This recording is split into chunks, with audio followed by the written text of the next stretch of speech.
અમે વિવેકરોડ ના પડે તો એમણે કીધું કે તમારી શક્તિ છે, હાસ તો અશક્તિ નથી.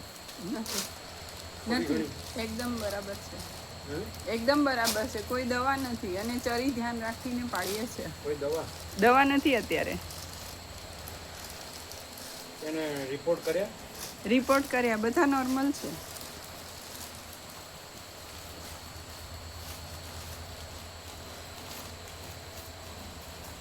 ત્યાં બધું છે, અહીંયા લઈ લેવાનું છે, સમજાય? અત્યારે જે થોડું લઈ ગયા તાંસમાં તો બીજું બધું અહીંયા જ થાય છે, એટલે ત્યાંથી બધું લઈ લેવાનું, સમજાય? બધું કઠોળ છે, વઘાર મસાલા છે, તેલ છે, બીજું બધું એટલે ત્યાં સાફ રહેશે.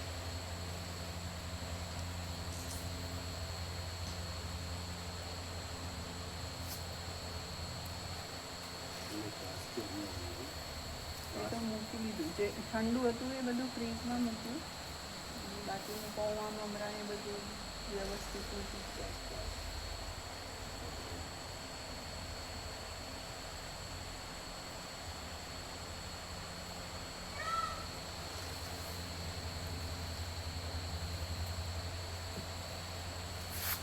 એ લોકોને ઢબ શું છે રોટલી બનાવવાની? એટલે જાડી બનાવે અને તવીમાં જ શેકતા હતા. આપણે ગેસમાં મૂકીને નહોતા કરતા, અને અહીંયા આપણે માટીના પેલામાં કરતા હતા. એ ગેસમાં નહોતા મૂકતા, માટીમાં જ કરતા હતા. એ લોખંડની તવીમાં કરતા હતા. આપણે લોખંડ એમના જેવું જ કરીએ છીએ અત્યારે. એમાં તાપ વધારે રહે. હા, લોખંડ વધારે તપે ને માટી કરતા. હા એ તપે ખરી લોખંડ. હા.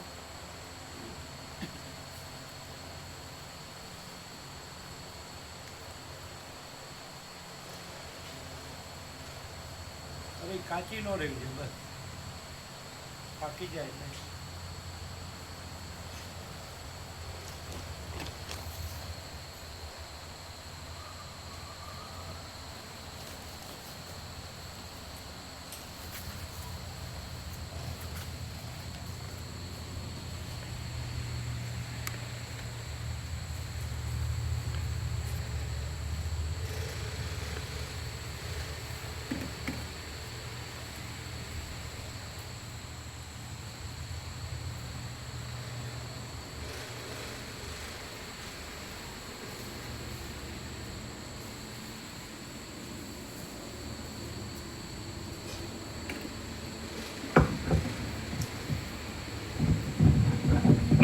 સાથે થયો તમે સાંભળ્યું? અમે હજી સુધી નથી સાંભળ્યો. વ્યાપકમાં મૂક્યો ખરો અને રેકોર્ડિંગ પણ મૂક્યું યુટ્યુબમાં. આજે રાત્રે સાંભળીશું સુતા. ઇન જનરલ બધું છે, ઇન જનરલ બાળકો સમજી શકે ભગવાન છે, ભગવાન બધું છે. એટલે હું કાંઈ નથી, એમ મારું કાંઈ નથી, પણ ભગવાન બધું છે. ઓમ ઓમ બરાબર છે. परम चिदाकाश, परम ज्योति, अखंड ज्योति, महाचिदाकाश, स्वयं प्रकाश, संपूर्ण प्रकाश, पूर्ण ब्रह्म, अनंत तेजघन, अनंत चितघन, परमाकाश, केवल अनंत शुद्ध तेजघन, परमाकाश, अखिल आत्मा, पूर्ण ब्रह्म, परमात्मा, परम चिदाकाश, परम ज्योति, अखंड ज्योति, अनंत पूर्ण परम चिदाकाश, परम शांति, स्वयं सिद्ध, स्वयं प्रकाश, स्वयं पूर्ण, स्वस्वरूप, यही सब कुछ है, इसके सिवा कुछ नहीं है। शून्यभास, अनंत कोटि, महाकल्पो है ही नहीं। महाचिदाकाश, स्वयं प्रकाश, संपूर्ण प्रकाश, महाचिदाकाश ज्योति, अनंत અખંડ અભેદ મહાચિદાકાશ જ્યોતિ મહાતત્વ મહાસામાન્ય મહાચિદાકાશ સ્વસંવેદ્ય સહજ નિર્વિકલ્પ મહાચિદાકાશ પરમ કૈવલ્ય પરમ શાંતિ પરમ ચિદાકાશ અનંત પૂર્ણ નિરપેક્ષ સત અનંત સંપૂર્ણ અપરિઘી નિર્ભ્રાંત નિરપેક્ષ વસિષ્ઠ રામ નિર્વાણ ઉત્તરાર્ધ રાઉન્ડ 39મો રાઉન્ડ.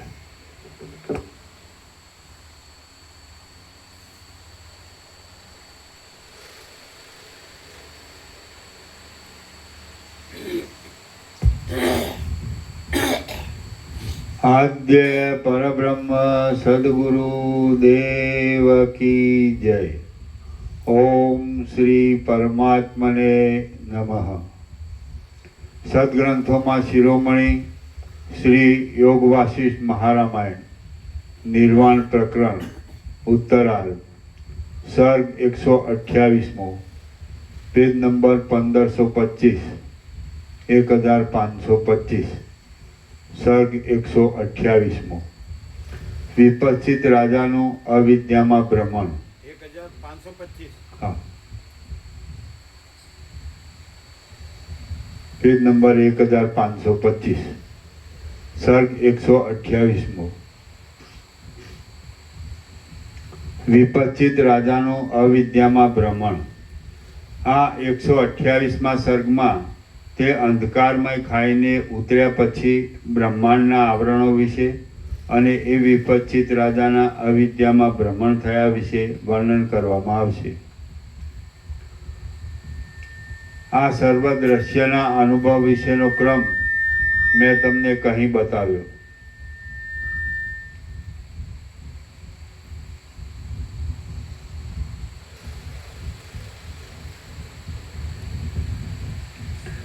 આ સર્વ દ્રશ્યના અનુભવ વિશેનો ક્રમ મેં તમને કહી બતાવ્યો.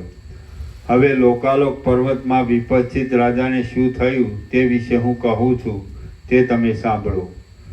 જન્માંતરમાં સારી પેઠે દિશાઓનો અંત જોવાના પૂર્વ સંસ્કારનો અભ્યાસ કરનારા અને દ્રઢ નિશ્ચયથી પ્રેરાયેલા એ વિપક્ષિત રાજાએ લોકાલોક પર્વતના શિખર ઉપરથી અંધારી ખાઈમાં પ્રવેશ કર્યો. ત્યાં તેણે શિખરના જેવા મોટા પક્ષીઓને ફાડી ખાધેલા પોતાના દેહને જોયો. પછી પોતાના ઈચ્છિત કાર્યમાં પ્રવૃત્ત થઈ ગયેલો મનરૂપી દેહ જ તેના જોવામાં આવ્યો. નિર્મળ ચિત્તવાળા વિપક્ષિત રાજાએ તે મરણ પ્રદેશની પવિત્રતાને લીધે કૌંસમાં સ્થૂળ દેહભાવના સંસ્કારોને ઉદ્ભૂત કરનાર 4 ભૂત ન હોવાથી પોતાના આતિવાહિક મનોમય દેહને આધિભૌતિક રૂપે જોયો નહીં. મતલબ કે એક આતિવાહિકપણાનું તેને વિસ્મરણ થયું નહીં. તેને સ્થૂળ દેહથી રહિત આતિવાહિક દેહરૂપ આત્માનો બોધ થયો, પણ વિશેષ કૌંસમાં સ્થૂળ સૂક્ષ્મ અને કારણ દેહથી જુદા શુદ્ધ ચિન્માત્ર રૂપ આત્માનો બોધ થયો નહીં. એટલે દિશાઓનો અંત જોવારૂપી પોતાનું કાર્ય સમાપ્ત ન થયેલું જોઈ તેણે પાછું આગળ ચાલવા માંડ્યું. રામ બોલ્યા, હે મહારાજ, દેહ વિના આ ચિત્ત કાર્યમાં શી રીતે પ્રવૃત્ત થાય છે, તથા સ્થૂળ દેહ અને દિવ્ય દેહના કરતા આતિવાહિક મનોમય દેહમાં શી વિશેષતા રહી છે? વશિષ્ઠ બોલ્યા, જેમ અંતઃપુરમાં રહેનાર સ્ત્રી વર્ગ વગેરેનું ચિત્ત સંકલ્પ વડે એક પથિક ભાવને ધારણ કરી લઈ બહાર ફેલાઈ જાય છે, તેમજ એ વિપક્ષિત રાજાનું ચિત્ત પણ ફેલાઈ રહ્યું હતું. જેમ બ્રહ્મમાં, સ્વપ્નમાં, મનોરાજ્યોમાં, મિથ્યા જ્ઞાનમાં અને કથા શ્રવણમાં ચિત્ત પ્રસરી જાય છે, તેમ એ વિપક્ષિત રાજાનું ચિત્ત પ્રસરી ગયું હતું. તે દેહની અંદર ભ્રમ, સ્વપ્ન, મનોરાજ્ય આદિ પ્રસરી જાય છે તે આતિવાહિક શરીર છે. અને તેના આતિવાહિકપણાની વિસ્મૃતિ થતાં કાર્ય કરીને તેમાં જ આધિભૌતિકપણાની સ્થૂળ દેહભાવની પ્રતીતિ થાય છે. રજ્જુમાં થયેલી સર્પની ભ્રાંતિની પેઠે કેવલ ભ્રાંતિ માત્ર જ આ આધિભૌતિક દેહ સ્થૂળ દેહ જ્યારે તિરોહિત થઈ જાય છે ત્યારે આતિવાહિક દેહ સૂક્ષ્મ દેહ અવશેષ રહે છે. હે પ્રિય રામચંદ્રજી, હવે આપણે એ આતિવાહિક દેહ વિશે સારી રીતે વિચાર કરીએ તો જણાય છે કે ચિન્માત્ર સિવાય બીજું કશું તત્વ તેમાં નથી. ચક્ષુ આદિ ઇન્દ્રિય દ્વારા એક પ્રદેશમાંથી બીજા પ્રદેશમાં પહોંચતા વચમાં ચિદાત્માનું જે નિર્વિષય રૂપ અનુભવમાં આવે છે તે જ અનંત અને સદા એકરૂપ ચિન્માત્ર તત્વનું સ્વરૂપ છે. એ શુદ્ધ ચિદાકાશની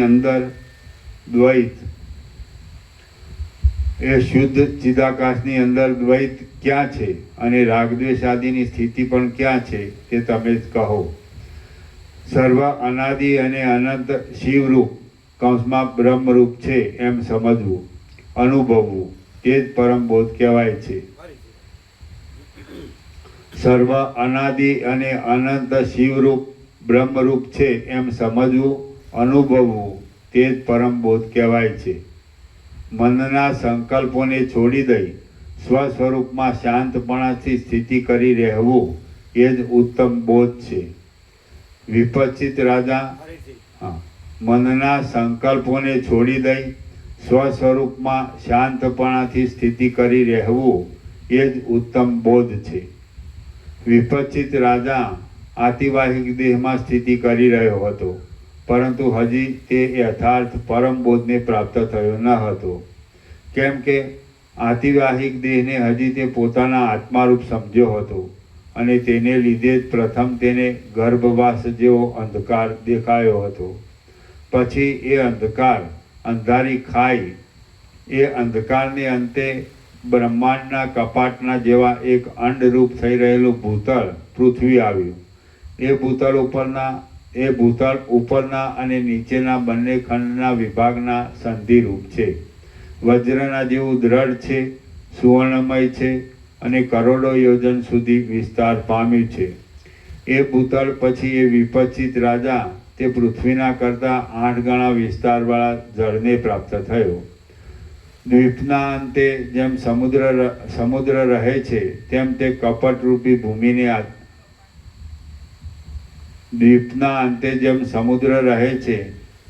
કપાટરૂપી ભૂમિને આધારે રહ્યું હતું. એ જળનું ઉલ્લંઘન કરી ગયા બાદ તે અનેક સૂર્યોના સમૂહની પેઠે અસહ્ય અને પ્રલયકાળના અગ્નિની ઘાટી જ્વાળાના બંધાઈ ગયેલા સમૂહોની જેમ મહાદેદીપ્યમાન એવા તેજને પ્રાપ્ત થયો. દાહ અને શોક આદિથી રહિત મનોમય શરીર વડે એ વિપચ્છિત રાજા તેજ રૂપી એ આવરણમાંથી નીકળી ગયો અને પૂર્વ વાસનાને લીધે પ્રતીતિમાં આવતા વાયુરૂપી આવરણમાં થતી પોતાની ગતિને દેખવા લાગ્યો. પવનમાં વહ્યો જતો વિપચ્છિત રાજા પોતાના આત્મા શરીરને આતિવાહિક રૂપ સમજતો હતો અને પોતે ચિત્તરૂપ જ હતો. તેથી શું વહ્યું જાય છે, કાંઈ નહીં એમ પણ તેના સમજવામાં આવતું હતું. એવી રીતના બોધ વડે ધીર ચિત્તવાળો વિપચ્છિત રાજા પવનરૂપી સાગરને તરી ગયો. ત્યાર પછી પવનથી 10 ગણા વિસ્તારવાળા વિસ્તીર્ણ આકાશમાં તે જઈ પહોંચ્યો. આકાશનું ઉલ્લંઘન કરી ગયા પછી તે અનંત બ્રહ્માકાશમાં અવિદ્યારૂપી ઉપાધિવાળા ચિદાકાશમાં જઈ પહોંચ્યો. એ ચિદાકાશની અંદર આ સર્વ છે એને લીધે સર્વ પ્રતીતિમાં આવે છે અને વસ્તુતઃ જોતા એ કશારૂપ નથી. તેની અંદર મન વડે ભ્રમણ કરતા તે ઘણો જ છેટે ચાલ્યો ગયો. તેણે પોતાના તેવા સંસ્કારને લીધે પૃથ્વી, જળ, વાયુ, તેજ, આકાશ અને જગત વગેરે દીઠું. ફરીવાર પણ સંસારની રચના પાછી તેના જોવામાં આવી. ફરીવાર તેણે વળી પાછા વિસ્તીર્ણ જગત જેમાં વળી સૃષ્ટિનો તેને અનુભવ થયો અને ફરીવાર દિશાઓ, પર્વતો, આકાશ, દેવતાઓ તથા મનુષ્યો તેના જોવામાં આવ્યા. પંચ મહાભૂતને અંતે ફરીવાર તેણે પાછું એક રસરૂપ બ્રહ્મ જોયું. તેની અંદર સૃષ્ટિઓ અને દિશાઓ પાછા તેના જોવામાં આવ્યા. તેણે પાછું બ્રહ્મરૂપી આકાશ દીઠું. વળી પાછી ત્યાર પછી સ્થિર થઈ રહેલી અનેક સૃષ્ટિઓ તેના જોવામાં આવી. આવી રીતે ઘણા લાંબા સમયથી તે અદ્યાપી પર્યંત ભ્રમણ કરતો રહે છે. ઘણા કાળથી અભ્યાસ કરાયેલો અવિદ્યાનો અંત જોવારૂપી પોતાના નિશ્ચયથી હજી સુધી તે વિરામ પામતો નથી. અવિદ્યાનો અંત છે જ નહીં, અને તેની અંદર સત્ય અધિષ્ઠાન ચૈતન્યનું અવલોકન કરવામાં આવે તો તે અવિદ્યા બ્રહ્મરૂપ જ છે. અવિદ્યાનો અંત છે જ નહીં, અને તેની અંદર સત્ય અધિષ્ઠાન ચૈતન્યનું અવલોકન કરવામાં આવે તો તે અવિદ્યા બ્રહ્મરૂપ જ છે. બાકી વસ્તુતઃ જો એ તો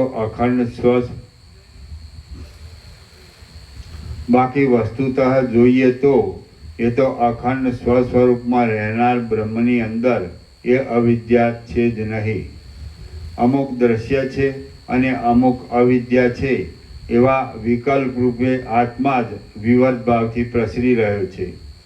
શાંત પરબ્રહ્મ ત્રણેય કાળમાં સત્ય છે. જાગ્રતમાં અને સ્વપ્નમાં તે જેવા પ્રકારનું તમારા જોવામાં આવ્યું હતું તેવા પ્રકારનું થઈ રહ્યું હતું. હમણાં પણ તે જેવા પ્રકારનું જોવામાં આવે છે તેવા પ્રકારનું થઈ રહ્યું છે. હવે પછી પણ જેવું તમે તેને જોશો તેવું જ તે પોતાની અચિંત્ય શક્તિને લીધે થઈ રહેશે. ક્રમપૂર્વક જગતનો જે આ પ્રતિભાસ થાય છે તે એક ઘાટા અંધકાર જેવો છે. જેમ આંખો મીંચી જતા અંધારાનું મોટું ચક્ર જોવામાં આવે છે તેમ અવિદ્યાને લીધે તે મોટું જણાય છે. હે પ્રિય રામચંદ્રજી, તે જગતને પરબ્રહ્મ દ્રષ્ટિથી જોતા કૌંસમાં પ્રાતિભાષિક રૂપે તે સત્ય જણાતું નથી, અને અવિવેકીઓની દ્રષ્ટિથી જોતા તેનું પ્રાતિભાષિક રૂપ જોવામાં આવવાથી અસત્ય કરી શકાતું નથી. તે અનિર્વચનીય છે. હે રામચંદ્રજી, તે વિપચ્છિત રાજાને અદ્યાપી પર્યંત તત્વજ્ઞાન થયું નથી. તેથી જેમ વનના ભાગોમાં રંકુ જાતનો મૃગ ભમ્યા કરે છે તેમ તે પ્રથમ જોયેલા જગતોમાં તથા તેના જેવા બીજા જગતોમાં પોતાની વાસના અનુસાર વારંવાર ભમ્યા કરે છે. એ સર્વ જગત વિરાટ રૂપી બ્રહ્મના ઉદરમાં રહેલા છે, અને કેવળ વાસના માત્ર હોવાથી વસ્તુતઃ જોતા અતિ સૂક્ષ્મ છે, અતિ શૂન્ય છે. શ્રી યોગ વાસિષ્ઠ મહારામાયણમાં નિર્વાણ પ્રકરણના ઉત્તરાર્ધનો વિપચ્છિત રાજાનું અવિદ્યામાં ભ્રમણ નામનો સર્ગ 128મો સમાપ્ત. હે રામચંદ્રજી, તે વિપચ્છિત રાજાને અદ્યાપી પર્યંત તત્વજ્ઞાન થયું નથી. તેથી જેમ વનના ભાગોમાં રંકુ જાતનો મૃગ ભમ્યા કરે છે તેમ તે પ્રથમ જોયેલા જગતોમાં તથા તેના જેવા બીજા જગતોમાં પોતાની વાસના અનુસાર વારંવાર ભમ્યા કરે છે. એ સર્વ જગત વિરાટ રૂપી બ્રહ્મના ઉદરમાં રહેલા છે, અને કેવળ વાસના માત્ર હોવાથી વસ્તુતઃ જોતા અતિ શૂન્ય છે. શ્રી યોગ વાસિષ્ઠ મહારામાયણમાં નિર્વાણ પ્રકરણના ઉત્તરાર્ધનો વિપચ્છિત રાજાનું અવિદ્યામાં ભ્રમણ નામનો સર્ગ 128મો સમાપ્ત. સર્ગ 129મો. બીજા બે રાજાના વર્ણનમાં એકને મૃગનો અવતાર તથા શ્રી રામનો સમાગમ. આ 129મા સર્ગમાં અવશિષ્ટ રહેલા બે વિપચ્છિતના વૃત્તાંત વિશે વર્ણન આવશે, તથા એકને મૃગનો અવતાર આવતા અંતે રામચંદ્રજીનો સમાગમ થશે એ કહેવાશે. રામ બોલ્યા, હે મહારાજ, સાલમલી દ્વીપના રાજ્યમાં અને ચંદ્રલોકમાં ભોગો વડે રોકાઈ રહેલા અને ભોગોનું નિસારપણું જાણનારા બીજા બે વિપચ્છિત રાજાની પછી શી ગતિ થઈ તે આપ કહો. વશિષ્ઠ બોલ્યા, તે બંનેમાંથી એક દક્ષિણ દિશાવાળો વિપચ્છિત રાજા ઘણા લાંબા સમયથી અભ્યાસ કરાયેલી વાસનાને પરવશ બની ગયો, અને અનેક દેહોના સમૂહ વડે દ્વીપોની અંદર ભ્રમણ કરતા ભવાટવીમાં ભટકવા રૂપી તેની તે જ સ્થિતિને પ્રાપ્ત થયો. ગયા સર્ગમાં વર્ણવેલા વિપશ્ચિત રાજાની પેઠે એ દક્ષિણ દિશાવાળો વિપશ્ચિત રાજા પણ આવરણોનો ત્યાગ કરી દઈ પરમાકાશની અંદર લાખો સંસારનું અવલોકન કરતા અદ્યાપી પર્યંત સ્થિર થઈ રહ્યો છે. બીજા પૂર્વ દિશાવાળો વિપશ્ચિત પોતે ચંદ્રલોકમાં ચંદ્ર પાસે રહ્યો હતો અને તેને ચંદ્રમૃગ વિશે અતિશય સ્નેહ બંધાયો હતો. આથી ચંદ્રની સાથે તેના દેહો પણ પ્રતિમાસ ઉત્પન્ન થયા કરતા હતા. હવે એ ભમ્યા કરતા દેહોનો ત્યાગ કરી દઈ મૃગમાં બંધાયેલી પ્રીતિને લીધે આજે પર્વતમાં તે મૃગ રૂપ થઈ રહ્યો છે. રામ બોલ્યા, હે મહારાજ, ચારેય વિપશ્ચિત રાજાની સદાકાળ ઉદય પામનારી વાસના તો એક જ હતી, છતાં તે ઉત્તમ અને અધમ ફળ આપનારા અનેક ભાવને કેમ પ્રાપ્ત થઈ ગઈ? વશિષ્ઠ બોલ્યા, મનુષ્યની ઘણા લાંબા કાળ સુધી અભ્યાસ કરાયેલી વાસના બે પ્રકારની હોય છે. એક થોડી દ્રઢતાવાળી કોમળ હોય છે અને બીજી મજબૂત દ્રઢતાવાળી અતિ દ્રઢ હોય છે. તેમાંથી થોડી દ્રઢતાવાળી કોમળ વાસના દેશકાળ અને ક્રિયાના યોગથી બદલાઈ જાય છે અને ઘાટી દ્રઢતાવાળી વાસના બદલાતી નથી. જો એક બાજુ દેશ, કાળ અને ક્રિયા આદિની એકતા હોય તેમજ બીજી બાજુ વાસનાની એકતા હોય તો તે બંનેમાં જે વધારે બળવાન હોય તો તે જય મેળવે છે. એવી રીતે દેશકાળના યોગથી થનારા વિભાગને લીધે એ ચારેય વિપશ્ચિત રાજાઓ જુદા જુદા પ્રકારે રહ્યા હતા. એ ચારમાંથી બે અવિદ્યામાં ખેંચાતા જતા હતા તો એક મુક્ત થઈ ગયો હતો અને એક મૃગ રૂપ થઈ રહ્યો હતો. ભ્રાંતિને સત્ય રૂપે નિશ્ચળ કરી રહેલા ત્રણેય વિપશ્ચિત રાજાને અદ્યાપી પર્યંત તે અવિદ્યાનો અંત દેખાતો નથી. અજ્ઞાન વડે મોટા રૂપમાં દેખાતી આ અવિદ્યા અનંત છે, પરંતુ વસ્તુતઃ જોતા તે અવિદ્યા નિર્મૂળ જ છે. જેમ સૂર્યનારાયણના ઉદયથી અંધકારની શોભા જતી રહે છે, તેમ વિજ્ઞાન રૂપી પ્રકાશનો ઉદય થતાં તે તરત ગલિત થઈ જાય છે. આ અવિદ્યા અજ્ઞાન વડે મોટા રૂપમાં દેખાતી આ અવિદ્યા અનંત છે, પરંતુ વસ્તુતઃ જોતા તે અવિદ્યા નિર્મૂળ જ છે. જેમ સૂર્યનારાયણના ઉદયથી અંધકારની શોભા જતી રહે છે, તેમ વિજ્ઞાન રૂપી પ્રકાશનો ઉદય થતાં તે તરત ગલિત થઈ જાય છે. થોડા સમયમાં તેની વાસનાથી એક બીજું જ બ્રહ્માંડ ખડું થઈ ગયું અને તેમાં પશ્ચિમ દિશાવાળા વિપશ્ચિત રાજાનું જે વૃત્તાંત બન્યું છે તે તમે સાંભળો. તે અતિ દૂર સુવર્ણમય ભૂમિ પ્રદેશમાં બ્રહ્મરૂપી મહાચિદાકાશની અંદર કોઈ એક દ્રશ્યપણે ફેલાઈ રહેલ એક બ્રહ્માંડ રૂપી બ્રહ્મ છે. તે દ્રશ્ય રૂપે દેખાતા છતાં વસ્તુતઃ બ્રહ્મરૂપ જ છે. તે પશ્ચિમ દિશાવાળા વિપશ્ચિત રાજાને તે દ્રશ્ય રૂપે જોવામાં આવ્યું, એટલે તેને વિશે તે પોતે એકલો સમ, દમ તથા ઈશ્વર ભક્તિ આદિ શુભ ગુણોના સંસર્ગને લીધે જીવનમુક્ત વિદ્વાન પુરુષોના મધ્યમાં જઈ પહોંચ્યો. ત્યાં દ્રશ્યના સ્વરૂપને બરાબર ઓળખી લઈ તે પૂર્ણ બ્રહ્મભાવને પ્રાપ્ત થઈ ગયો. ત્યાં જ તેને તત્વજ્ઞાન થયું. એટલે જગતના આકારે દેખાતી અવિદ્યા અને પોતાનો દેહ એ બંને ઝાઝવાના જળની પેઠે ક્યાંય જતા રહ્યા, કેમ કે બંનેની સ્થિતિ રાગને લીધે જ હતી. આ પ્રમાણે પશ્ચિમ દિશાવાળા વિપશ્ચિત રાજાનું સર્વ વૃત્તાંત સ્ફુટ રીતે કહી બતાવ્યું. એવી રીતે બ્રહ્મની પેઠે જ આ અવિદ્યા અનંત છે, કેમ કે તે બ્રહ્મરૂપી અધિષ્ઠાનમાં જ કલ્પાયેલી છે. એ બ્રહ્મની અંદર તેની સત્તા વડે કલ્પાયેલા જગતમાં લાખોના લાખો વર્ષો વ્યતીત થઈ જાય તો પણ તેનો કશો અંત દેખાતો નથી. સ્વભાવે કરીને તેમાં જ પરમાત્માનો અનુગ્રહ થાય તો જ કાંઈ ખરું લક્ષ્ય મળી જાય છે. તે અધિષ્ઠાન ચૈતન્યનું ખરું સ્વરૂપ ન ઓળખાયાથી તે મિથ્યા અવિદ્યારૂપ કહેવાય છે, અને જો તેનું વાસ્તવ સ્વરૂપ ઓળખાઈ જાય તો તે શાંત પરબ્રહ્મ રૂપ જ કહેવાય છે. જે કાંઈ અવિદ્યાનો તથા બ્રહ્મનો આ ભેદ પ્રતીતિમાં આવે છે તે પણ વસ્તુતઃ જોતા ભેદરૂપ નથી, કેમ કે એ ભેદ પણ અવિદ્યારૂપ છે અને અવિદ્યા બ્રહ્મરૂપ છે. તે બ્રહ્મ ચિદાભાસરૂપ થતાં તેની ભેદની પ્રતીતિ થાય છે, માટે તે ભિન્નતા ચિદરૂપ જ છે. એવી રીતે ભેદ બુદ્ધિને લીધે બ્રહ્માંડરૂપી મંડળની અંદર અવિદ્યા વડે ભ્રમણ કરનારા તે અવિવેકી વિપચિતને સેંકડો યુગો વહી જવા છતાં પણ અવિદ્યાનો અંત મળ્યો નહીં. રામ બોલ્યા, હે વક્તાઓમાં શ્રેષ્ઠ મહારાજ, ઉત્તર દિશાવાળો વિપચિત રાજા બ્રહ્માંડરૂપી કપાટને કેમ પ્રાપ્ત થયો નહીં અને એ વિશેનું આપે કેમ વર્ણન કર્યું નહીં? વશિષ્ઠ બોલ્યા, ઉત્પન્ન થતાં તરત જ બ્રહ્માએ પૂર્વકાળમાં પોતાના 2 હાથ વડે બ્રહ્માંડ મંડળમાં નીચે અને ઉપરના 2 વિભાગ કરી દીધેલા છે.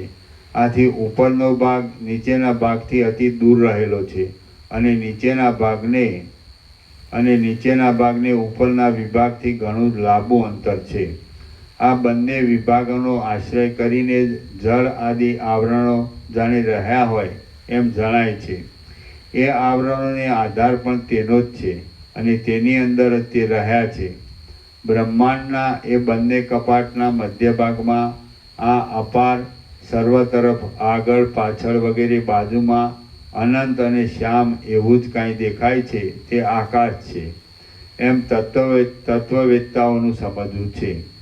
તેની અંદર જળ આદિ આવરણો કશું સ્પર્શ કરી શકતા નથી અને તેમાં રહ્યા પણ નથી. તે પોતે નિર્મળ છે, ચારે બાજુ તે પોતે શૂન્ય છે. પ્રલયકાળની કલ્પના કરનારાઓએ તેને બીજાઓ ભૂતોના આધાર રૂપ કહ્યું છે. ઉત્તર દિશાવાળા વિપચિત રાજા ચારે બાજુ અવિદ્યાનું અવલોકન કરવા માટે મોક્ષ થતાં સુધી જાણે અત્યંત દીક્ષિત થઈ રહ્યો હોય તેવો દેખાતો હતો. તે નક્ષત્ર ચક્રની પેઠે આકાશ માર્ગે ગયો હતો. આ અનંત રૂપે પ્રતીતિમાં આવતી અવિદ્યા બ્રહ્મરૂપ જ છે, કેમ કે તે તેની અંદર જ કલ્પાયેલી હોવાથી તેનાથી જુદી નથી.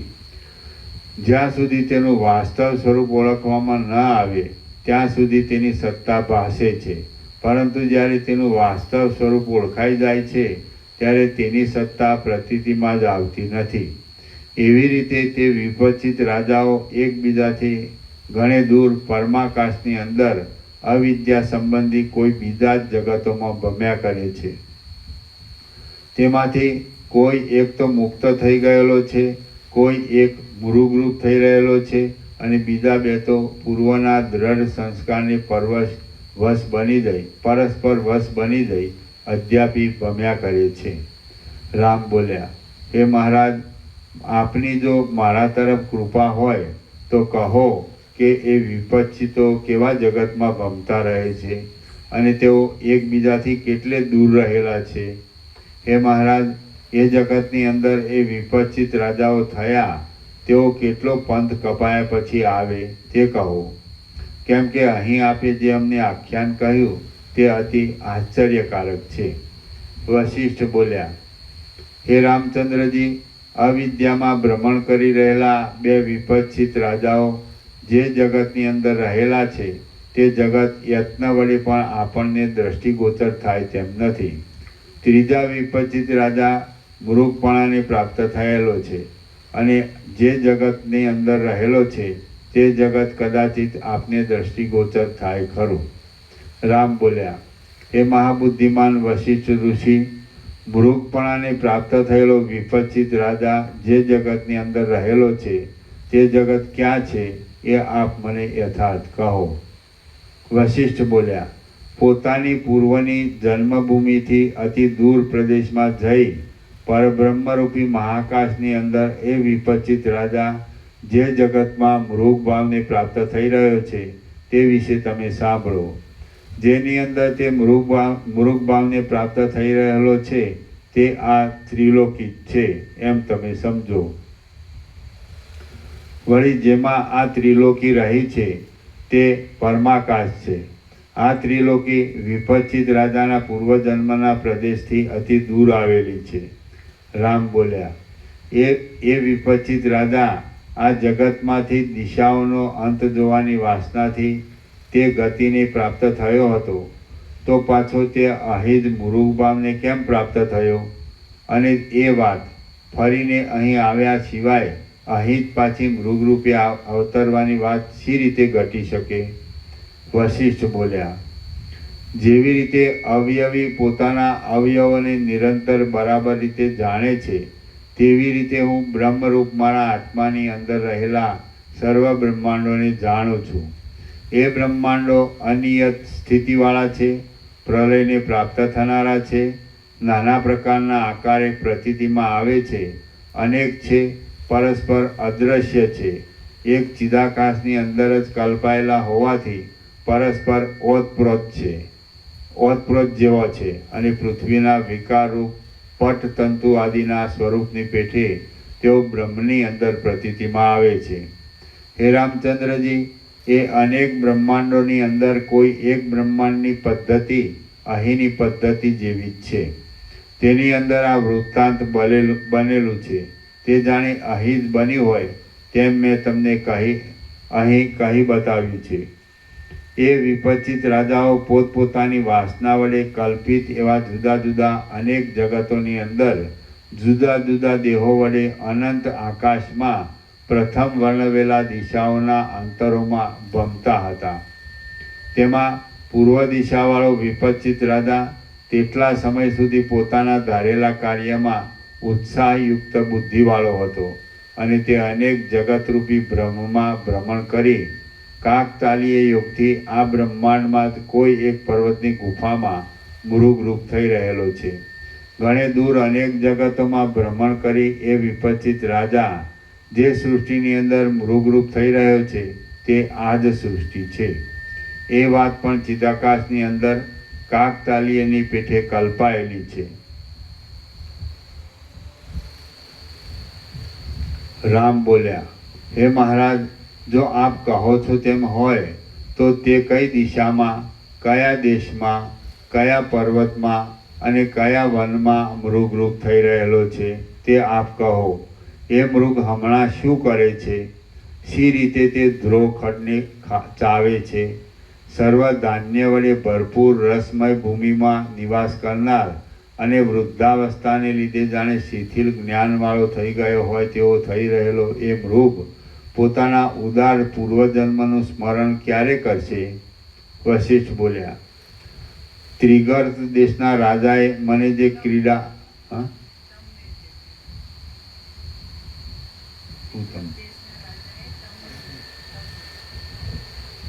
વશિષ્ઠ બોલ્યા, ત્રિગર્ત દેશના રાજાએ તમને જે કીડામૃગ ભેટ તરીકે આપેલો છે, અને જે હમણાં આપણા ક્રીડા મૃગોના ગૃહમાં રહેલો છે, તે જ એ વિપચિત રાજા છે એમ તમે સમજો.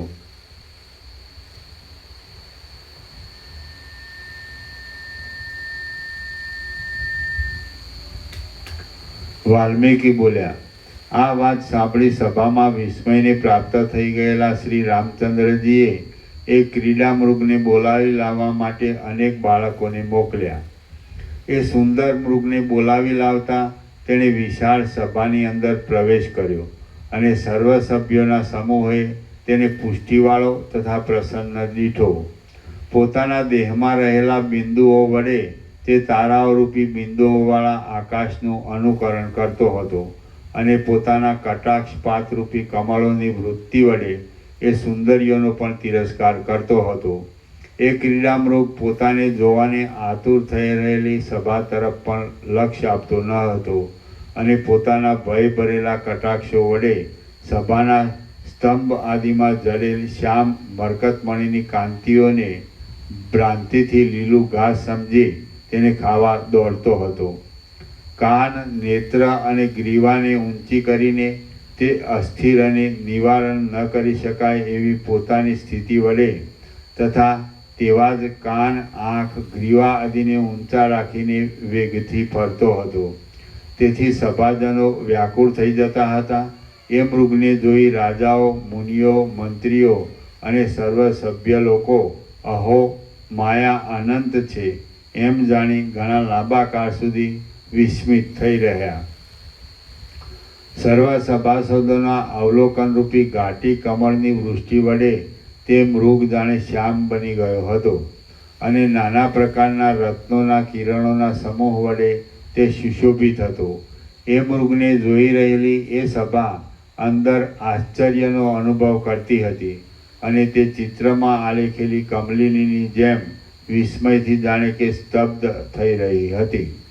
શ્રી યોગ વાસિષ્ઠ મહારામાયણમાં નિર્વાણ પ્રકરણના ઉત્તરાર્ધનો વિપચિત મૃગ લાભ નામનો સર્ગ 129મો સમાપ્ત. સર્ગ 130મો મૃગનો અગ્નિમાં પ્રવેશ. આ 130મા સર્ગમાં વશિષ્ઠ ઋષિના ધ્યાનથી ઉત્પન્ન થયેલા અગ્નિની અંદર એ મૃગનો પ્રવેશ થતાં તેને પોતાના પ્રથમના વિપત્સિત રાજાનો દેહનો લાભ થઈ પૂર્વની સ્મૃતિ થશે એ વિશે વર્ણન આવશે. વાલ્મીકી બોલ્યા. પછી રામચંદ્રજીએ પૂછ્યું કે હે મહારાજ, કયા ઉપાયથી આ વિપત્સિત રાજાનો પાછો પોતાનો પૂર્વ દેહ વિપત્સિત રાજાના દેહનો આવિર્ભાવ થાય, તેને અનાદિ સિદ્ધ આત્મ સ્વરૂપના જ્ઞાનનો ઉદય થાય અને તેના દુઃખનો અંત આવે, આપ તે કહો. વશિષ્ઠ બોલ્યા. જે પુરુષને ઘણા કાળ સુધી કરેલી જે દેવની ઉપાસના વડે પ્રથમ વારંવાર પોતાના મનોરથની સિદ્ધિ થઈ હોય, તે પુરુષની તે દેવ વિનાની પછી આગળ ઉપર પણ પોતાના ઈચ્છિત મનોરથની સિદ્ધિ થતી નથી. કદાચિત થાય તો પણ તે શોભતી નથી, તેમજ તે પરિણામે સુખ આપનારી, હિતરૂપ કે ઉત્તમ ફળ આપનારી થતી નથી. આ વિપચિત રાજાને અગ્નિ શરણ કૌંસમાં દૈવત રૂપ છે, અગ્નિ શરણ રૂપ છે. માટે આ મૃગ તેની અંદર પ્રવેશ કરવાથી નિર્મળ થયેલા સુવર્ણની પેઠે પોતાના પૂર્વ રૂપને પ્રાપ્ત થશે. હમણાં જ હું એ ક્રિયા કરું છું અને તમને દેખાડું છું, તે તમે સર્વ જુઓ. આ મૃગ આપણી પાસે જ હમણાં અગ્નિમાં પ્રવેશ કરે છે. વાલ્મીકી બોલ્યા. એ પ્રમાણે કહી શ્રેષ્ઠ ચેષ્ટાવાળા શ્રી વશિષ્ઠ ઋષિએ પોતાના કમંડલુના જળ વડે આચમન કર્યું અને શાસ્ત્ર પદ્ધતિની અનુસાર ઈંધણ વગરના જ્વાળાઓના સમૂહ રૂપે રહેલા અગ્નિનું ધ્યાન કર્યું. એ ઋષિના ધ્યાન વડે સભાના મધ્યપ્રદેશમાંથી અંગારાના આકાર વિનાનો ઈંધણથી રહિત સ્વચ્છ અને ધમધમાટ કરી રહેલો જ્વાળાઓનો સમૂહ પ્રકટ થઈ ગયો. એ અગ્નિમાં ધુમાડાનો કે કાજળનો કશો સંપર્ક નહોતો. એ જ્વાળાઓનો સમૂહ અત્યંત મનોહર તથા દેદીપ્યમાન કાંતિવાળો હતો અને સુવર્ણમય મંદિરના જેવો રમણીય દેખાતો હતો.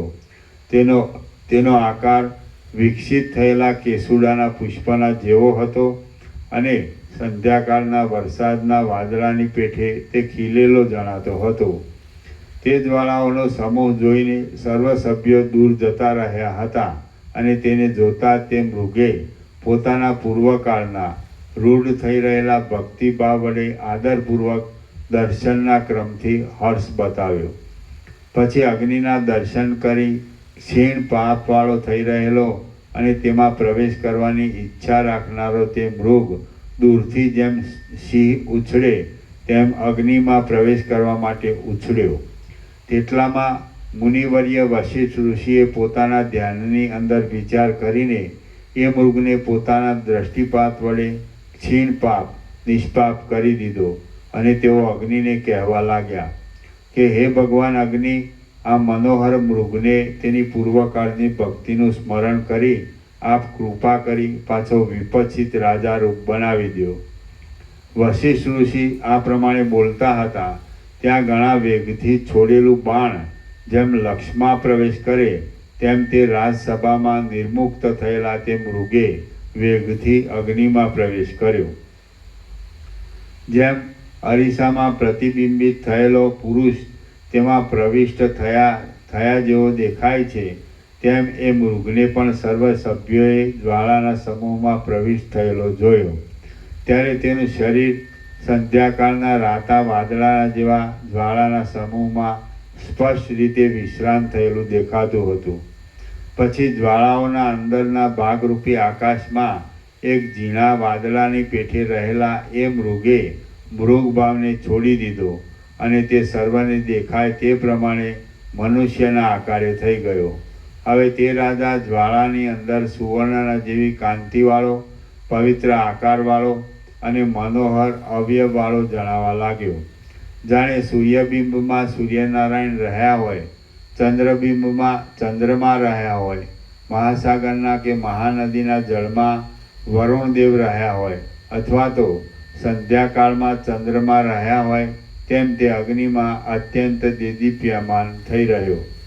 વળી આંખની કીકીમાં, અરીસામાં, જળમાં અને મણીમાં જેમ પ્રતિબિંબ રહે છે, તેમ તે અગ્નિરૂપી આધારની અંદર રહ્યો હતો. જાણે ભક્તિ પુરુષના આકારે થઈ રહી હોય તેવો જણાતો હતો અને સૂર્યના જેવો મહાજાજ્વલ્યમાન લાગતો હતો. ત્યાર પછી પવન વડે બુઝાઈ ગયેલા દીવાની પેઠે અને આકાશમાંથી જતા રહેતા સંધ્યાકાળના વાદળાની પેઠે એ સભાના મધ્યમાંથી જ્વાળાઓના સમૂહ કોણ જાણે ક્યાંય જતો રહ્યો. હવે ત્યાં દેવ મંદિરની ભીંતો પડી જતા તેની અંદર રહેલા વિષ્ણુ આદિ દેવની પ્રતિમાની પેઠે અને પડદામાંથી બહાર નીકળેલા નટની પેઠે માત્ર એક પુરુષ જ જોવામાં આવતો હતો. તેણે અક્ષમાળાને ધારણ કરી હતી. તેની આકૃતિ શાંત હતી. તેણે સુવર્ણનું યજ્ઞોપવિત પહેર્યું હતું અને અગ્નિથી બળી જવાથી પવિત્ર થયેલા શુદ્ધ વસ્ત્રો વડે તેનું આખું શરીર ઢંકાયેલું હતું. વળી તે જાણે તત્કાળ ઉદય પામેલો ચંદ્રમા જ હોય એવો મનોહર દેખાતો હતો. તેના વેશનો આભાસ જોઈને સર્વ સભ્યો કહેતા હતા કે અહો, આની કેવી કાંતિ છે. તેથી અને સૂર્યનારાયણની પેઠે તેની પ્રતિભા પડતી હતી. તે કારણે લોકો તેને ભાસ નામથી બોલાવા લાગ્યા. આ પુરુષ જાણે મૂર્તિમાન સૂર્યનો જ આભાસ હોય તેવો છે, તેથી એ ભાસ નામથી ઓળખાશે, એમ સભામાં બેઠેલા કેટલાક પુરુષોએ કહ્યું. આથી તે ભાસ નામથી કહેવાવા લાગ્યો. ત્યાર પછી એ ભાસ ત્યાં જ બેસી ધ્યાનાવસ્થિત થઈ ગયો અને તેણે પોતાના શરીર ઉપર વીતેલા પોતાના આગળના સર્વ વૃત્તાંતનું સ્મરણ કર્યું. તે સમયે સર્વ સભ્ય લોકો આશ્ચર્યને લીધે ચેષ્ટારહિત થઈને સ્વરૂપ સ્થિતિમાં સ્થિર થઈ ગયા અને ભાસ એક મુહૂર્તમાં નિર્બાધપણે પોતાના પૂર્વ વૃત્તાંતનું સ્મરણ કરી વ્યુત્થિત દશાને પ્રાપ્ત થઈ ગયો. તે ધ્યાનરૂપી પ્રકાશમય સ્થિતિમાંથી જાગૃત થયો અને તેણે ત્યાંથી ઉઠીને ક્રમપૂર્વક સભા તરફ જોયું. સભામાં આવીને શ્રી વશિષ્ઠ ઋષિને હર્ષ વડે પ્રણામ કર્યા અને તેણે કહ્યું કે હે જ્ઞાન સૂર્ય, મને પ્રાણ આપનાર હે મહારાજ, હું આપને નમસ્કાર કરું છું. શ્રી વશિષ્ઠ ઋષિએ પણ તેના મસ્તક ઉપર પોતાના હાથ વડે સ્પર્શ કરી કહ્યું કે હે રાજન, આજે ઘણા લાંબા સમયથી દેખાતી તારી અવિદ્યાનો ક્ષય થઈ જાઓ. એ પછી ભાસે રામચંદ્રજીને નમન કરી સ્પષ્ટપણે કહ્યું કે તમારો જય થાઓ. એટલે દશરથ રાજા આસનથી જરા ઊભા થયા અને જાણે હસતા હોય તેમ નીચે પ્રમાણે કહેવા લાગ્યા. દશરથ રાજા બોલ્યા, હે રાજન, તમે ભલે આવ્યા, આ આસન ઉપર બેસો. અનેક સંસારમાં ભટકવારૂપી વિસ્તીર્ણ ભાર વડે થાકી ગયેલ હે રાજન, તમે અહીં વિશ્રામ લ્યો. વાલ્મીકી બોલ્યા.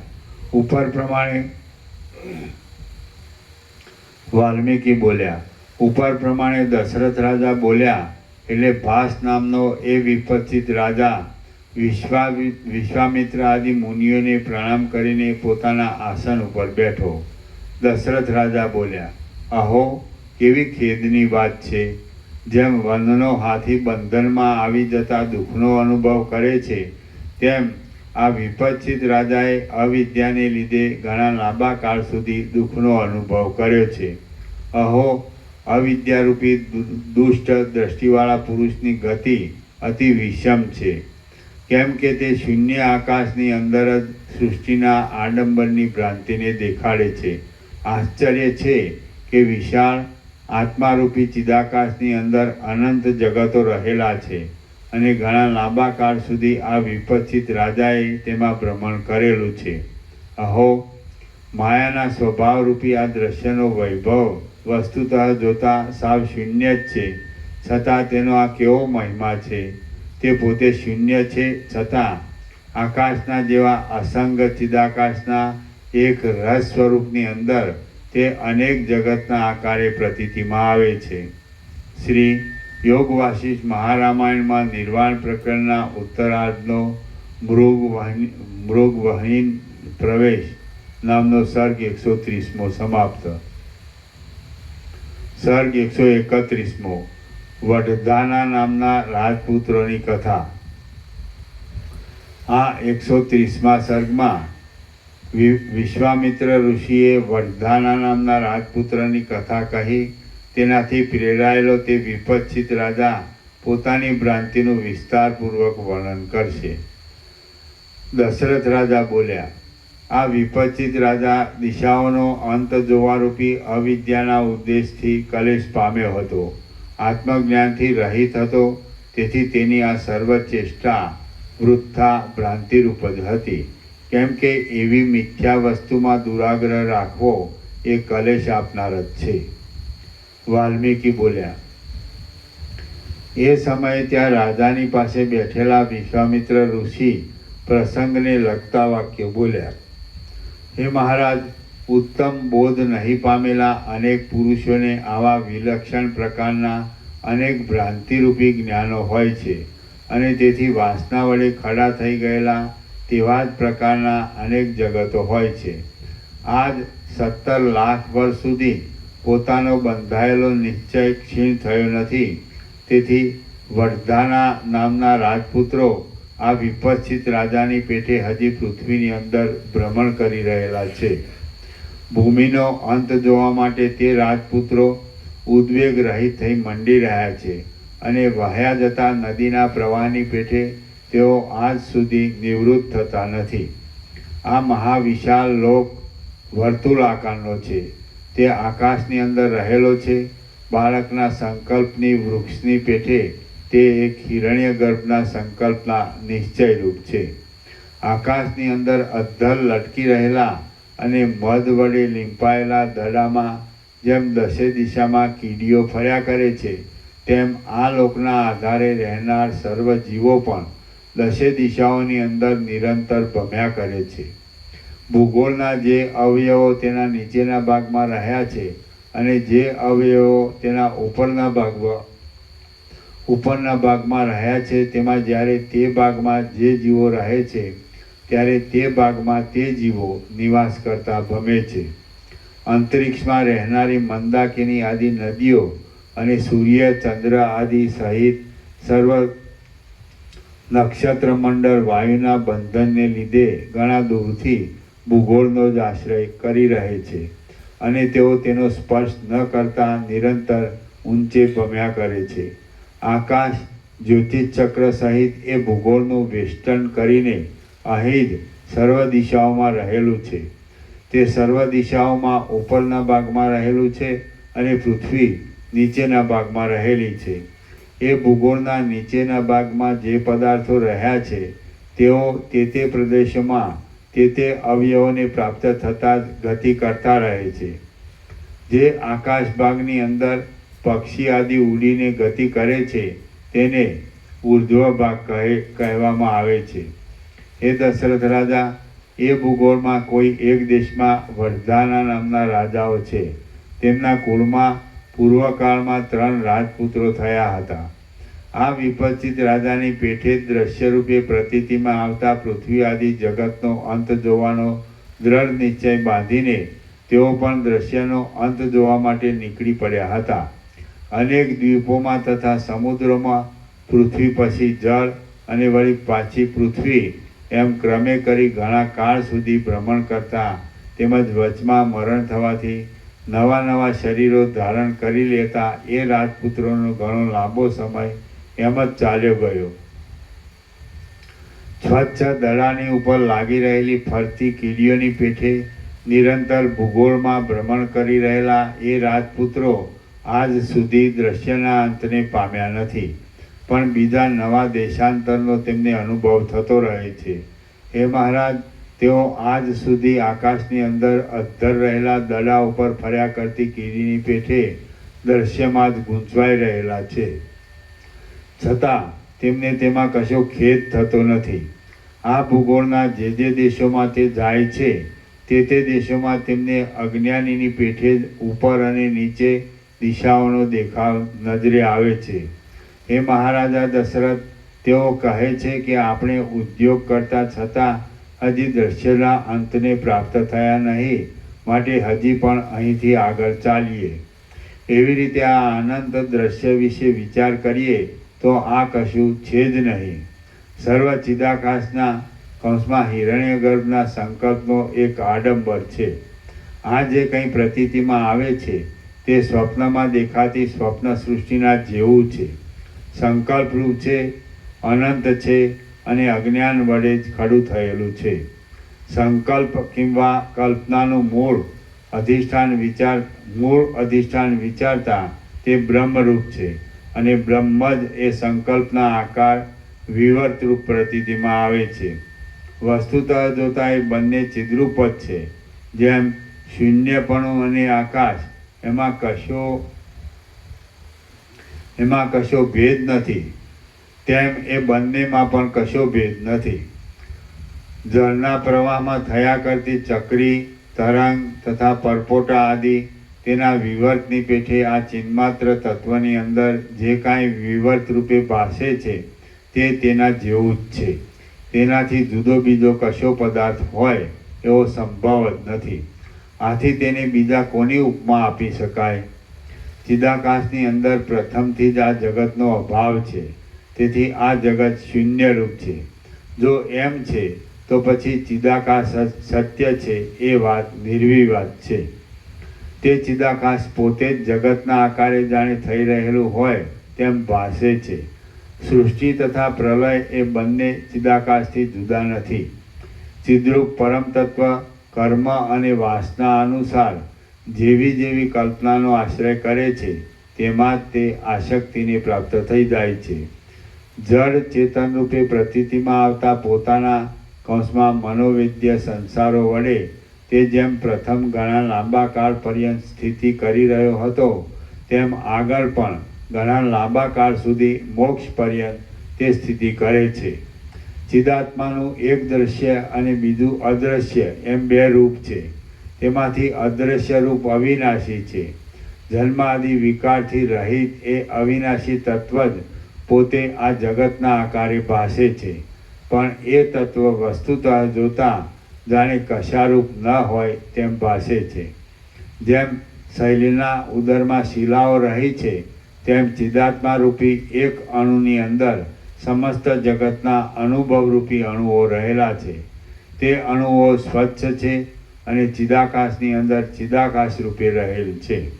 તેઓ અવ્યાકૃત આત્માની અંદર સ્વભાવ રૂપે અવિદ્યારૂપી આવરણવાળા આત્મા રૂપે રહેલા છે, અને અવિદ્યારહિત શુદ્ધ ચૈતન્યની અંદર તો તેઓ છે જ નહીં, કેમ કે તેઓ તેથી જરા પણ જુદા નથી.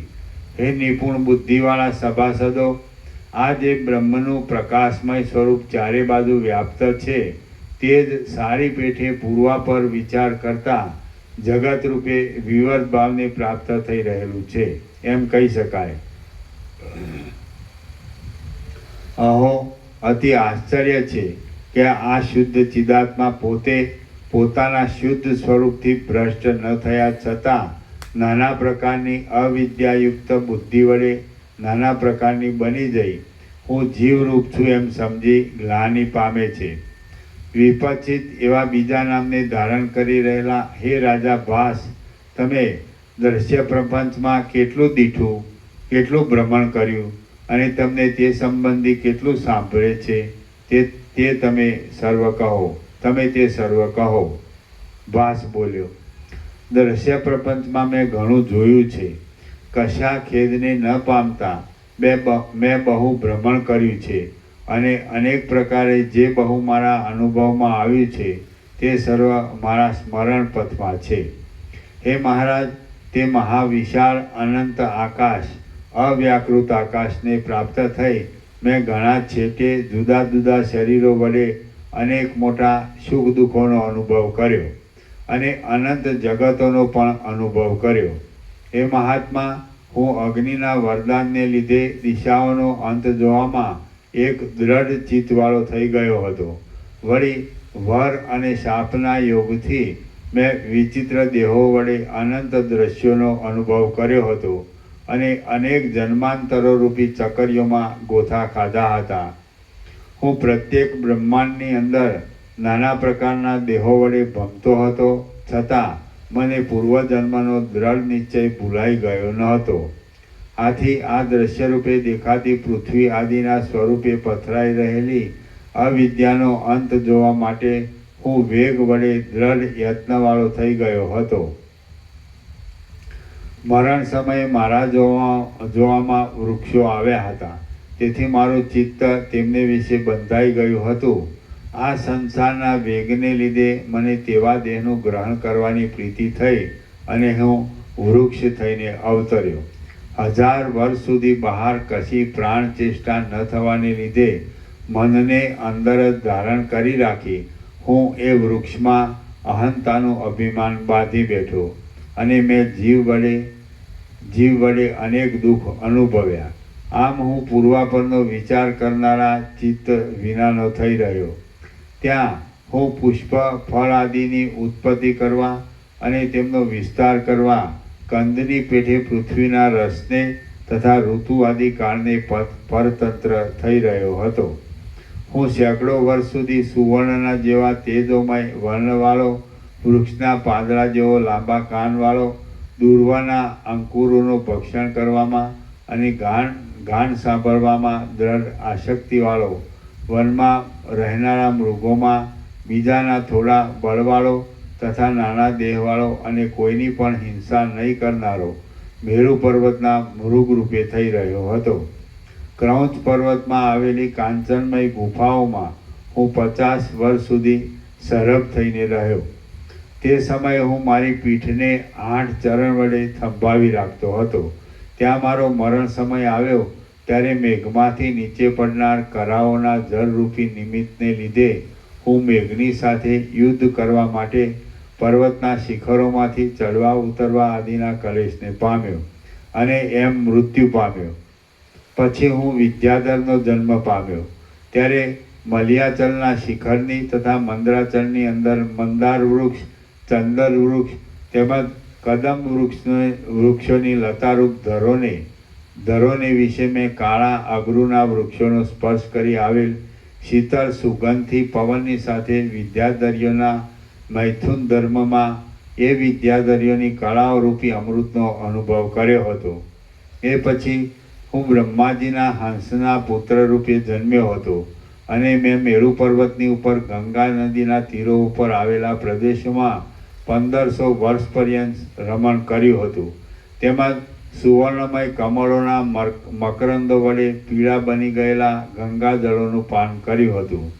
હવે મેં સેંકડો વર્ષ સુધી ક્ષીરસાગરના કાંઠા ઉપર આવેલા વનના પવનથી ચપળ થઈ રહેલી શ્યામ કેશ તેલરૂપી લતાવાળી કૃષ્ણ ભગવાનની સુંદરીઓનું ગાયન સાંભળ્યું હતું અને તે ગાયન શોકને તથા વૃદ્ધાવસ્થાને દૂર કરનારું હતું. પછી હું કાલંજલ પર્વતોમાં મંજરીવાળા કરંજોના અને ચણોઠીના વનમાં શિયાળરૂપ થઈ રહ્યો હતો. ત્યાં હું હાથીની નીચે આવી ગયો અને હાથીએ મને કચરી નાખ્યો. તે વખતે મેં મારી અધમૂઈ અવસ્થામાં તે જ હાથીને પાછો સિંહે મારી નાખ્યો એ વાત મેં દીઠી હતી. સંતાનક નામના દેવ વૃક્ષો વડે જાણે હાસ્ય કરી રહી હોય એમ દેખાતું સહ્યાદ્રીનું કોઈ એક શિખર બીજા જ જગતની અંદર રહ્યું હતું. તેમાં કોઈ સિદ્ધના શાપથી હું એકલો જ કલ્પદ્રુમના ગુચ્છાઓથી બનાવેલા ગૃહને વિશે અડધા સતયુગ સુધી ચંદ્રના જેવી કોઈ સુંદરમુખી દેવાંગના રૂપ થઈ રહ્યો હતો. પછી સહ્યાદ્રીની પાસે આવેલા જળપ્રાય દેશની અંદર ઉગેલી કણેરના વૃક્ષોની લતાઓરૂપી ઘરમાં હું સદાકાળ કલ્લોલ કરનારા વાલ્મિક પક્ષી રૂપે થઈ રહ્યો. ત્યાં મેં સેંકડો વર્ષ નિશંકપણે ગાળ્યા હતા. પછી મારી ભાર્યા તથા પુત્ર આદિનો નાશ થઈ ગયો. એટલે ઘણે દૂર આવેલા કોઈ બીજા લોકની અંદર મહેન્દ્ર પર્વતમાં મેં એકલાએ જ બાકીનું આયુષ્ય વિતાવ્યું. પછી સિદ્ધનો શાપ નિવૃત્ત થતાં હું સિદ્ધના અનુગ્રહથી જ પાછો સિદ્ધ ભાવને પામ્યો. મેં એ જ મહેન્દ્રાચલ પર્વતના ઉત્તમ છાયાવાળા ચંદર વૃક્ષોના વનોની સુશોભિત કોઈ બીજા શિખરને વિશે વિલાસવતી સુંદર સ્ત્રીઓને જોઈ. તે સ્ત્રીઓ લતાઓના હિંડોળામાં તેના ફળોની પેઠે હિંચકી રહેલી હતી અને સિદ્ધ પથિકો તેમને લઈ જતા હતા. છતાં મેં તેમનો ઉપભોગ કર્યો હતો. પછી મારું ચિત્ત અવિવેકને લીધે અવિદ્યાનો અંત જોવા રૂપી એક જ વસ્તુમાં બંધાઈ રહેલા આગ્રહરૂપી વિસૂચિકાથી પરવશ થઈ ગયું હતું અને તેથી મારી બુદ્ધિ પણ મ્લાન થઈ ગઈ હતી. મેં મનમાં વૈરાગ્યને પામીને કોઈ એક બીજા પર્વતની તળેટીમાં આવેલા કદમ વૃક્ષવાળા જળમય પ્રદેશમાં ઉત્તમ તપસ્વી ભાવથી કેટલાક દિવસો વ્યતીત કર્યા હતા. વળી હે મહારાજ, મેં એક બીજું આશ્ચર્ય જોયું હતું, તે આપ સાંભળો. અનંત બ્રહ્માંડો વડે પૂર્ણ જળચર પ્રાણીઓ જેવા દેખાતા દિગંત પર્વતના પ્રાણીઓથી ભરેલું તેજ આકાશ તથા વાયુ એ ત્રણેય મહાભૂતોની સત્તાના સંદિગ્ધપણાને બતાવનાર તેમજ જળની અંદર પ્રતિબિંબિત થઈ રહેલા પદાર્થના જેવા આકારનું ધારણ કરી રહેલી પૃથ્વીથી યુક્ત એવું કાંઈક અત્યંત આશ્ચર્ય મારા જોવામાં આવ્યું હતું. તે કાંઈક પોતાના નામરૂપને પસારી રહેલ બ્રહ્મ જ હતું. વળી એક ઠેકાણે મેં એક વનિતા જોઈ હતી. તેના શરીરની અંદર આકાશ, પર્વત અને દિશા આદિ સાથેના આ ત્રણેય લોક જાણે કોઈ સુંદર અરીસામાં પ્રતિબિંબિત થઈ રહ્યા હોય તેવા દેખાતા હતા. મેં તે સ્ત્રીને જોઈને પૂછ્યું કે હે સુંદરાંગી, તું કોણ છે અને આ તારું શરીર આ ત્રણેય લોક વડે કેમ યુક્ત છે? મારા આ પ્રશ્ન ઉપરથી તેણે ઉત્તર આપ્યો કે હે અંગ, આ સર્વ વસ્તુ માત્રમાં શુદ્ધ પ્રકાશક ચૈતન્ય રહેલું છે, તે હું છું અને આ ત્રણ લોક મારા અવયવરૂપ છે. હે અંગ, આ મારું શરીર ત્રણેય લોક વડે યુક્ત જોઈને જેમ તમને આશ્ચર્ય થાય છે, તેમજ આ સર્વ સ્તંભ તથા કુંભી આદિ પદાર્થો પણ સર્વ જગતથી યુક્ત હોવાથી આશ્ચર્ય ઉપજાવે તેવા છે.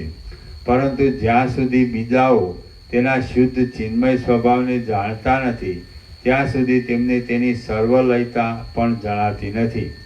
તમે તથા બીજા સર્વ પ્રાણીઓ આ દેહને અવૈદિક માનો છો, પરંતુ આ દેહની અંદર એક બીજું જગત રહ્યું છે. તે આંતરજગતને વિશે પોતાના દેહરૂપી ઘરની ભીંતના કોઈ એક કર્ણ પ્રદેશરૂપી ભાગની અંદર અનાહત ધ્વનિ રહ્યો છે.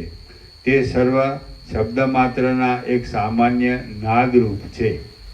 વળી અમુક નિત્ય નૈમિત્તિક આદિ કર્મ અને શબ્દમ આદિ જ્ઞાન અવશ્ય સંપાદન કરવું અને કલંજ ભક્ષણ આદિનો ત્યાગ કરવો વગેરે વિધિ નિષેધને બતાવનારા વેદ આદિ શાસ્ત્રને પોતે શબ્દ બ્રહ્મરૂપ હોવાથી તે જ પોતાની અંદર ધારણ કરી રહ્યો છે. તે પછી તે વિધિ નિષેધના આશ્રયરૂપ જગતને પણ અંદર ધારણ કરી રહેલો જ છે એમ સમજી લેવાનું છે. વેદશાસ્ત્ર એના નીચે ટિપ્પણી છે. આ ઉપરના શ્લોકનું એક અર્થાંતર જ છે. ટીકાને લગતો અર્થ બતાવી તે અર્થાંતર ઠીક જણાતા તે દાખલ કરેલું છે. વેદશાસ્ત્ર વિના પણ સર્વ પ્રાણીઓને આ જગતની અંદર પોતાના દેહરૂપી ઘરની ભીંતના કોઈ એક હૃદયરૂપી ભાગમાંથી અમુક કરવું યોગ્ય છે અને અમુક કરવું યોગ્ય નથી એવા આત્મામાંથી ઉત્પન્ન થતો એક અનિર્વચનીય ધ્વનિ નિરંતર પોતાની મેળે સાંભળવામાં આવે છે. સર્વ પદાર્થોમાં અનિશ્ચિત થઈ રહેલી ચિત્ત સત્તા પણ અનાહત ધ્વનિ અનહત નાદની પેઠે સર્વત્ર સામાન્ય રૂપે રહેલી જ છે. કેમ કે આ જગતની અંદર રહેલ ભીંત તથા પર્વત આદિ પદાર્થો પણ એ ચિત્ત સત્તા રૂપ જ છે, અને તેઓ સ્વપ્નની દેખાતી માયાની પેઠે હમણાં પણ મારી પાસે વાણીને વિસ્તારે છે, અર્થાત તેઓ પણ જડ નથી. એ રીતે જ્યારે તેમનામાં પણ સર્વ જગત વડે યુક્ત એવું ચેતનપણું રહેલું છે, તો પછી તમારા ચેતનપ્રાય દેહોમાં સર્વ જગત વડે સંયુક્ત ચેતન સત્તાની સ્થિતિ જરા પણ અસંભવિત નથી. વળી કોઈ એક દેશકાળના યોગે હું સ્ત્રીઓની સૃષ્ટિ વગરના સંસારમાં ચાલ્યો ગયો. ત્યાંની સર્વ પ્રાણીઓ બીજી કોઈ પણ સ્ત્રીના સંપર્કની ઈચ્છાથી રહિત જ મારા જોવામાં આવ્યા. ત્યાં એક ભૂતમાંથી, પંચ મહાભૂતમાંથી, એક ભૂતમાંથી અથવા એક પ્રાણીમાંથી અનેક પ્રાણીઓ ઉત્પન્ન થતા હતા, અને પાછા અનેક પ્રાણીઓનો તે એક જ ભૂતમાં લય થઈ જતો હતો. વળી મેં ઉત્પાત આદિ કારણ વિના એને એની મેળે જ ઉત્પન્ન થયેલા કેટલાયક ઔત્પાતિક મેઘો આકાશની અંદર જોયા.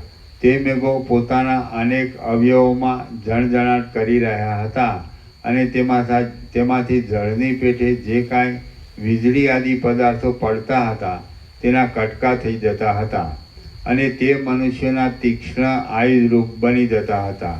વળી મને ત્યાં બીજું આશ્ચર્ય જોવામાં આવ્યું હતું.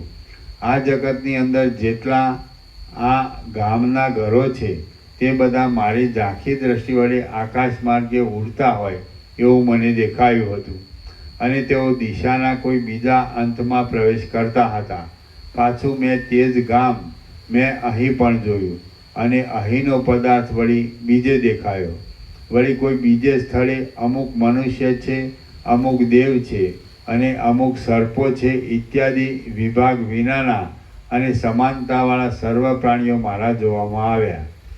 તે બધા આકાશમાંથી ઉત્પન્ન થતા હતા, અને પાછા કાળે કરીને આકાશમાં લય જ પામી જતા હતા. મેં કોઈક ઠેકાણે ચંદ્ર, તારા તથા સૂર્યથી રહિત, અંધકારથી પણ રહિત, સ્વયં પ્રકાશ એવા સર્વ પ્રાણીઓના સમૂહ વડે યુક્ત, દિવસ તથા રાત્રિથી પણ રહિત, અને જ્વાળાના અંદરના ભાગના જેવું મહાતેજોમય તથા અતિ મનોહર એવું કાંઈ અનિર્વચનીય જગત જોયું હતું. તે અત્યંત મનોહર હતું એમ મને યાદ આવે છે. અપૂર્વ દૈત્યો, સર્પો, મનુષ્યો તથા દેવતાઓ ઇત્યાદિ પ્રાણીઓવાળા અપૂર્વ વૃક્ષો તથા નગરોને ધારણ કરી રહેલા, અને અપૂર્વ લોકાંતરો તથા કાર્યો વડે રમણીય અનંત જગતો મને સાંભળે છે. એવી કોઈ પણ દિશા નથી કે જેમાં મેં વિહાર ન કર્યો હોય. એવો કોઈ દેશ નથી કે જે મારા જોવામાં ન આવ્યો હોય. મેં જેનો અનુભવ ન કર્યો હોય એવું કૌતુક કોઈ પણ નથી, અને સર્વના સાક્ષીરૂપ તથા અનુભવરૂપ એવા અધિષ્ઠાન ચૈતન્યથી કાંઈ પણ બીજું જુદું હોય તેમ પણ નથી. કોઈ એક સ્થળે ક્ષીરસાગરનું મથન કરવા માટે તેમાં ભ્રમણ કરી રહેલા મંદરાચલ પર્વતના રત્નમય શિખરોની સરાણ જેવી તીક્ષ્ણ ધારાના અગ્રભાગમાં ઘસાવાથી ભગવાનના ભુજના બાજુબંધો જણજણાટ કરી રહ્યા હતા, અને તેમનો એક સાથે ભેગો થઈ ગયેલો અદ્ભુત શબ્દ મારા સાંભળવામાં આવ્યો હતો એમ મને યાદ આવે છે. તે શબ્દ બીજા મનુષ્યો તો આ કોઈ મેઘની ગર્જના થાય છે એવી શંકાથી સાંભળતા હતા. શ્રી યોગ વાસિષ્ઠ મહારામાયણમાં નિર્વાણ પ્રકરણના ઉત્તરાર્ધનો ભાસ સંસાર વર્ણન નામનો સર્ગ 131મો સમાપ્ત. સર્ગ ઓમ ઓમ ઓમ. પ્રસાદ આપી દીધો.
શું છે ભાવ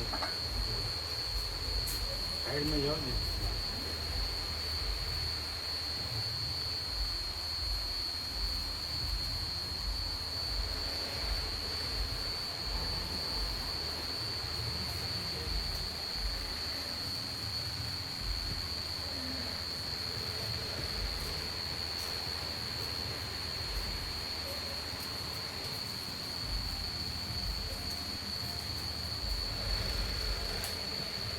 તમારા ઘરના બધાને લાડુ પ્રસાદ મળ્યો બધા બાળકોને ને બધાને મળ્યો ને કેટલા હશે 50 હશે બધા મેમ્બર કેટલા એટલા ખરા એમ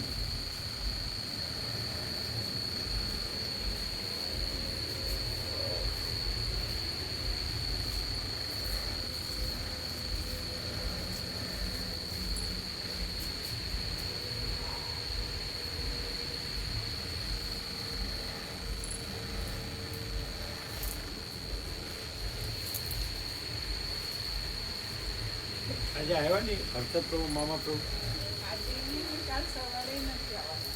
મામા પ્રભુ જોડે વાત કરી હતી. આજે સાંજે નહીં આવે ને કાલ સવારે કંઈ કામ છે.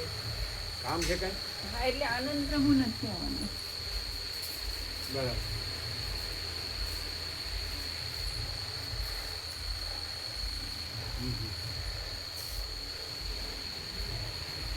ને અત્યારે ન આવ્યા અત્યારે કંઈ કીધું ખરું પણ અમે ભૂલી ગયા.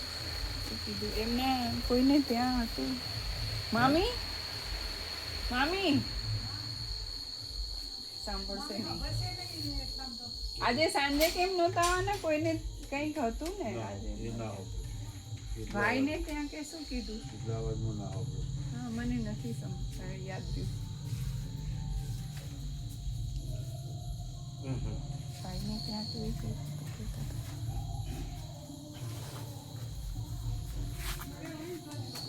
કઈ વાંધો નહીં.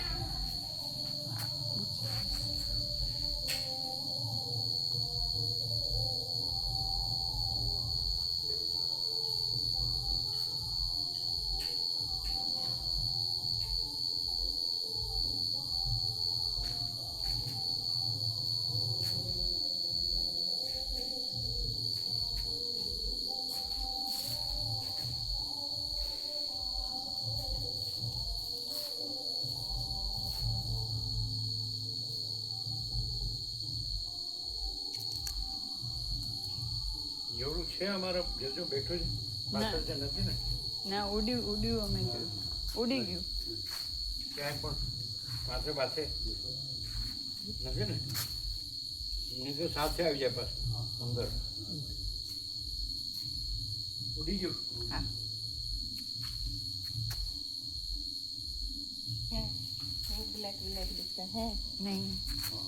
नहीं नहीं है वो इनकी लाइट का है कपड़े की परछाई नहीं है नहीं એટલે આ કપડાનું સળ છે ને એનું કાળું અંધારું છે ઉડતા અમે જોયું આમ ઉડીને આ બાજુ ઉડી ગયું ને હા